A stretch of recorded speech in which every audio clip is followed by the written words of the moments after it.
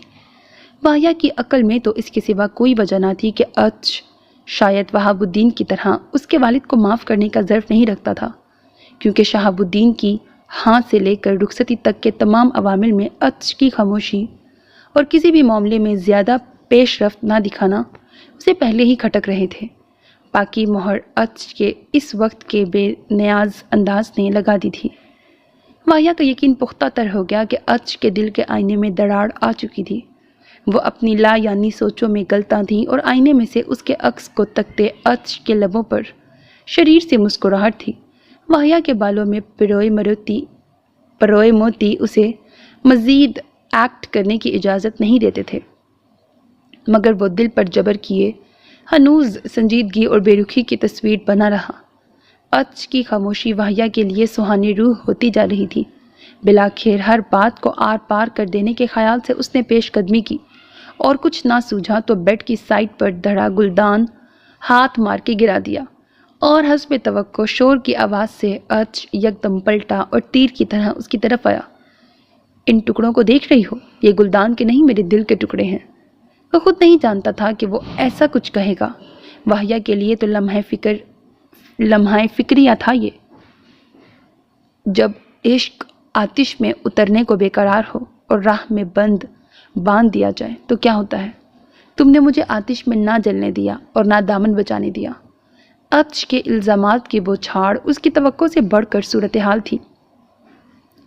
وہ کون سی ناراض کیا نکال رہا تھا؟ وہ حیرت سے یک ٹک اسے تک رہی تھی۔ عطش، آپ اتنے ناراض کیوں ہیں؟ واہیا کے آنسوؤں نے ماحول جل تھل کر دیا۔ عطش اس منظر کو بھی تشبیہاتی روپ میں بیان کر سکتا تھا، مگر بلا وجہ ڈرامے کو طول دیتا آگے بڑھ گیا۔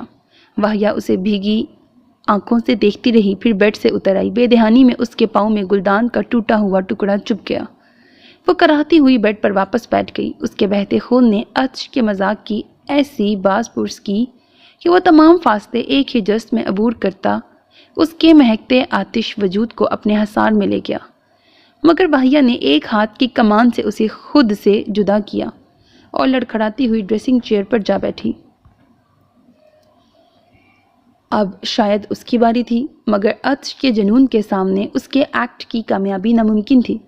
وہ اس کے پاؤں کو گھٹنے پر رکھے زمین پر بیٹھ چکا تھا۔ گلدان کے ٹوٹے ٹکڑے کو نکال کر اس نے اپنے رومال کو خون پر رکھ دیا۔ واہیا کے سامنے سر جھکائے بیٹھا وہ اتنا منہمک تھا کہ اس کے بال ماتھے پر بکھرے ہوئے تھے۔ واہیا نے دفورے محبت سے اس کے بالوں کو ماتھے سے ہٹایا۔ عطش کے لبوں نے گل افشانی کی۔ واہیا نے لفظوں کو پیراہن دیا۔ جس دن سے دیکھا ہے تم کو صنم، بے چین رہتے ہیں اس دن سے ہم، لگتا ہے ایسا خدا کی قسم تم میرے ہو۔ اس کی گنگناہٹ عطش کی طرح سریلی نہیں تھی، مگر جذبات سے بھری ضرور تھی۔ عطش نے سر جھکائے محض آنکھیں اٹھا کر اس کی طرف دیکھا اور وہ دھیرے سے بولی، عطش، آپ جانتے ہیں جب آپ مجھے دیکھتے ہیں تو کیسے لگتے ہیں؟ عطش کچھ بول کے اس سحر سے اسے نکالنا نہیں چاہتا تھا، وہ خود ہی بولے گئی، کبھی بارش کے بعد آسمان پر دھنک کو دیکھا ہے؟ وہ تمام عالم کو دیکھ کر تفاخر سے کہتی ہیں، دیکھو تمہارے گرد آلود ماحول کو خوبصورتی میں نے عطا کی ہے۔ آپ کی آنکھوں کا تفاخر مجھ سے یہی کہتا ہے کہ آتش کو حسن آپ کی نگاہوں نے بخشا ہے۔ عطش نے اس کے پاؤں کی مرہم پٹی کر دی تھی، اس کے باوجود اس کے پاؤں کو اپنے ہاتھ کی گرفت میں لیے شرارت سے گویا ہوا، اور جب میں تمہیں چھوتا ہوں تو کیسا لگتا ہوں؟ اس بات کا جواب اس کی دل میں تو تھا، مگر زبان پر جھجک کے تالے تھے۔ عطش کی کافی دیر سے روح پوش مسکراہٹ پوری آب و تاب سے کمرے کے مہکتے ماحول کو مزید مہکانے لگی۔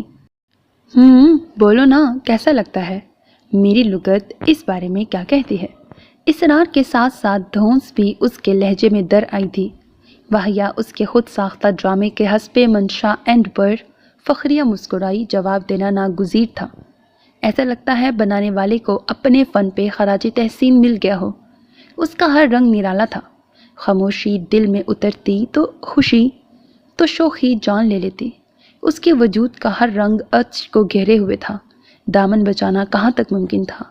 اس کے رنگوں کی پھوار میں بھیگتا وہ بے اختیار اسے اپنی طرف کھینچ گیا۔ وہ اس حملے کے لیے تیار نہ تھی۔ تیز رفتار گیند کی مانند وکٹ پر لگتے ہی بولڈ ہو گئی۔ عطش کے گھیرے نے سانس لینا تک دشوار کر دیا۔ اس کی تشنہ لبی آتش کی طلبگار تھی۔ عجب آتش من تھی، جلنے کی جگہ پر بجھنے کا قصہ کیے ہوئے تھی۔ آتش، عجب آتش من ہے جو تم نے میرے اندر دہکا دی ہے۔ بجھانے سے بجھتی نہیں، بڑھتی چلی جاتی ہے۔ وہ اپنے چہرے کو جھلساتے عطش کے چہرے کو روکے یا دل و جان کو سلگاتے اظہار کے تاؤ پیچ جانے۔ وہ نہیں جانتی تھی آتش اپنی تپش سے خود بھی محفوظ نہ تھی۔ ختم شد۔ سو میرے عزیز listeners, this was the end of the novel آتش من۔ Hope that you like it. اپنا بہت خیال رکھیے گا نیک تمناؤں کے ساتھ۔ اللہ حافظ۔ And don't forget to subscribe to my channel because that's how you can encourage me, and that's the only kind of support and encouragement which I want from all of you. Allah Hafiz.